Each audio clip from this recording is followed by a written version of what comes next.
Om Namah Shivaya. Om Gum Gurubhyo Namah. I am extremely sorry. I am not at all good at Hindi. Please excuse me.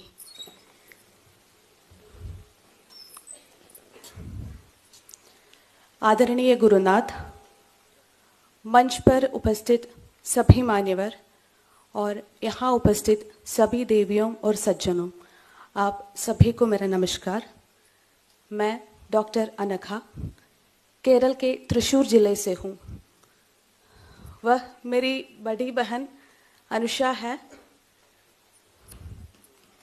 और वो मेरी छोटी बहन अमृता।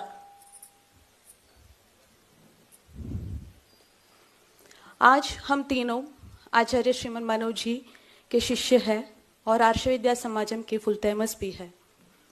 मैं आपके सामने उस दर्दनाक अनुभवों को साझा कर रहे हैं जो हमारे परिवार ने 4 साल पहले झेला था। हमारा जन्म बहुत ही ऑर्थोडॉक्स ब्राह्मण फैमिली में हुआ था। बहुत छोटी उम्र से ही हम घर पर कई प्रकार के अनुष्ठान और दैनिक पूजा देखते हुए बड़ी हुई है। मुझे केवल कुछ अनुष्ठानों के अलावा इस बात का कोई अंदाजा नहीं था कि सनातन धर्म क्या है, भारत का वास्तविक इतिहास क्या है और समकालीन चैलेंजेस क्या होती है। यह अज्ञाता मुझे इस्लाम के गड्ढे में ले आया।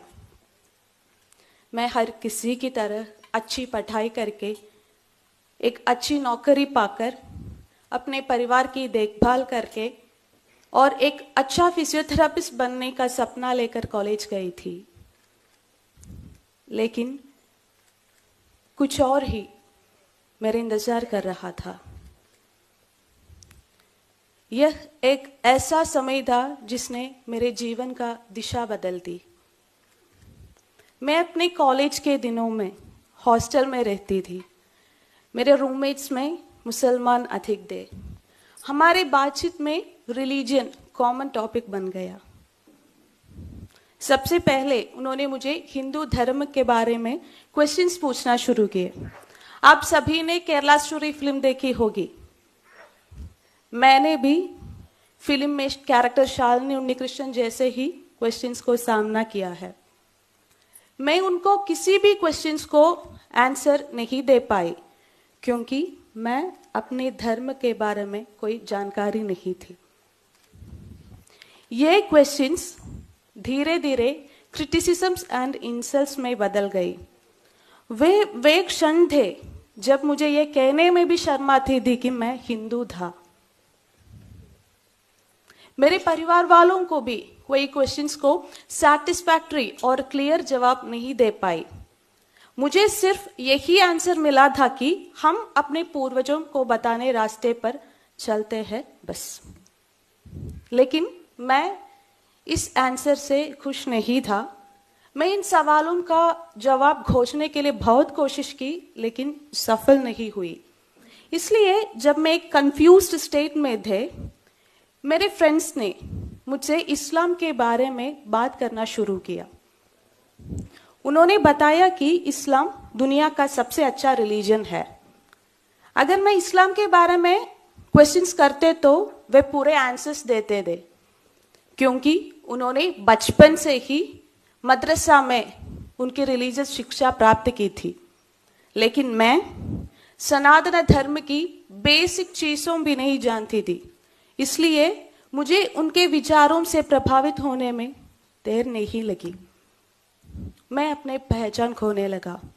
तब तक मैं मानती थी कि सभी ईश्वर एक है और मानने लगा कि अल्लाह ही एकमात्र ईश्वर है। इस्लाम ने सबसे पहले मुझे सिखाया कि बाकी सभी रिलीजियंस के ईश्वर संकल्प और उनके अनुयायी नित्य नरक के अवकाशी है और सभी गैर मुसलमान मेरे लिए काफिर हो गए। तब तक मैं बिनती, कुमकुम, चंदन लगाती थी और धीरे से मैं मुस्लिम महिला की तरह कपड़े पहनने लगी। गाना, नाचना सब कुछ मेरे लिए हराम हो गया। मुझे लगने लगा कि मंदिर जाना और मंत्र का जप करना व्यभिचार जितना ही गलत है। धीरे धीरे से हिंदू धर्म, देवी देवताओं, हिंदू अनुष्ठान, स्वयं हिंदुओं को प्रति नफरत आने लगी। जिनका ये इस्लामिक व्हाट्सएप ग्रुप में मैं मेंबर थे, उन सभी में भारत के खिलाफ नफरत भड़कावा देने वाले मैसेजेस प्रचलित हो रहे थे। उन सारे मैसेजेस का टोन सिर्फ यही था कि भारत एक हिंदू राष्ट्र है और यहां विभिन्न तरीकों से इस्लाम का डोमिनेंस स्थापित किया जाना चाहिए और सभी मुसलमानों को इसमें इसके लिए योजनाएं में भाग लेना चाहिए। मेरे मुस्लिम फ्रेंड्स ने मुझे ओपनली बताया है कि उनकी योजना schools, colleges, hospitals, government, law and order, IT, social media, charity services जैसे सभी क्षेत्रों में अपना डोमिनेंस स्थापित किया है और इस तरह से सभी गैर मुसलमानों को इस्लाम में परिवर्तित करना है।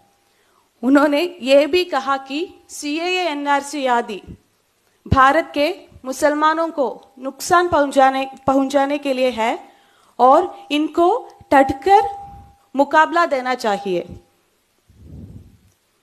क्या आप जानते हैं कि उस समय मैं किससे सबसे नफरत करती थी? कोई और नहीं बल्कि हमारे प्रधानमंत्री श्री नरेंद्र मोदी जी से। मोदी जी की योजना भारत के